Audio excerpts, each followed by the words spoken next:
La Commission des droits de la femme et de l'égalité des genres du Parlement européen a récemment débattu pour la première fois de la situation des femmes musulmanes en Europe. C'est ce que dit l'appel dont on parlait tout à l'heure, qui défend le voilement de la femme. Mais c'est sous la pression d'un lobby financé par le milliardaire George Soros, ça s'appelle Open Society Justice Initiative, qui pond à intervalles réguliers des rapports défendant une vision communautariste de la société et mettant notamment sous le feu des critiques la laïcité à la française. Alors ma question est simple. Comment est-ce que vous comprenez l'un et l'autre cette sollicitude anti-laïque de la part de Soros qui finance des lobbies pour attaquer la laïcité à la française et développer le communautarisme? Le milliardaire, qu'est-ce qu'il cherche? La réponse est dans la question, la liberté de conscience, s'attaquer à la liberté de conscience. La liberté de conscience... Non, mais en quoi le milliardaire à quoi que ce soit à faire de la liberté de conscience? Est-ce qu'il n'y a pas derrière des intérêts sonnants et trébuchants qui sont défendus par la politique de Soros? Et notamment qui se saisit de la question anti-laïque pour défendre ses intérêts? Mais par exemple, la liberté de conscience, ça implique notamment le droit de se syndiquer. Si vous enfermez, si vous divisez les salariés, vous l'avez dit, suivant ou vous Jacques, peu importe, on peut se tutoyer, on se connaît. Ouais, allons-y. On se connaît. Si on divise les salariés suivant leurs convictions, leurs croyances religieuses, etc., qui est gagnant? Qui est gagnant? Le système capitaliste, pour utiliser des gros mots. Puisqu'à l'époque, on pouvait parler comme ça. Fatia? C'est une attaque quand même vraiment systématique contre l'État-nation. Ce qui fait la particularité de la France. Et là, je dirais qu'il y a une convergence complète entre l'ultralibéralisme, parce que l'État sous-traite des franges, et un jour ce sera ses missions régaliennes, à des communautés, comme le système de santé aux États-Unis, comme l'éducation, et ça lui coûte moins cher. Et vous avez aussi cette volonté-là dans l'Union européenne, par exemple. C'est vraiment le modèle français de l'État-nation qui est complètement ciblé par ce soft power américain. Alors ça, c'est très intéressant, parce que ça veut dire globalement que la laïcité, par rapport à la question que je vous posais tout à l'heure, liberté, égalité, fraternité, la laïcité avec ça, c'est un des ciments de l'État-nation. C'est un ciment de la communauté nationale politique qui fait que moi, je peux me sentir pleinement française et complètement compatriote sans m'appeler Marie-Charlotte ou Corinne. Sur le lobbying, on a affaire à des gens extrêmement bien organisés qui vivent de leur activisme.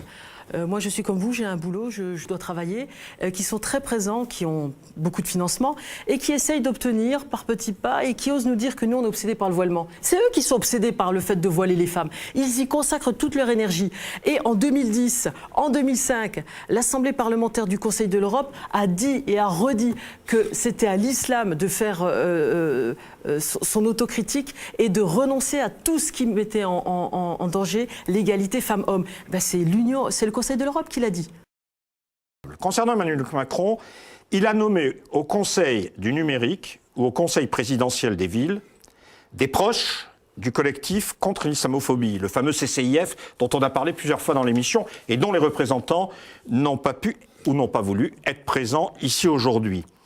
On pouvait entendre dans ces assemblées la chose suivante, je cite, « Le bon sens républicain doit s'appliquer fermement et empêcher toute ingérence laïciste avec la même énergie que celle déployée contre le terrorisme, parce qu'ils sont les deux faces d'une même pièce. » Laïcisme d'un côté, terrorisme de l'autre. Alors, moi, la question que je voudrais poser, c'est comment on peut en arriver à développer ce type d'argument dont on comprend par d'autres questions qu'ils ont un côté obscène et un côté d'une violence absolument incroyable. Parce que où sont les morts que le laïcisme a répandu en France et de par le monde? Les morts du terrorisme, on les connaît. Est-ce légitime que l'on demande de mobiliser des moyens policiers pour traquer les laïcs? C'est ça que ça veut dire. Comment expliquer les nominations de ces gens par Emmanuel Macron à des postes de consultation clés au sommet de la République? Quelle réponse vous apportez? C'est indécent, c'est complètement indécent de mettre dans la même phrase le terrorisme et puis les laïcs. Voilà, on sait qui a tué.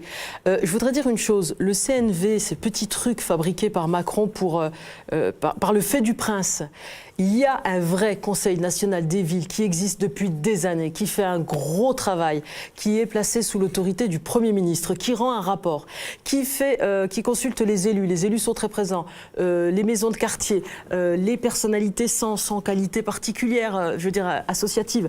Voilà. Et il y a le fait du prince, il construit son petit truc, il nomme qui il veut.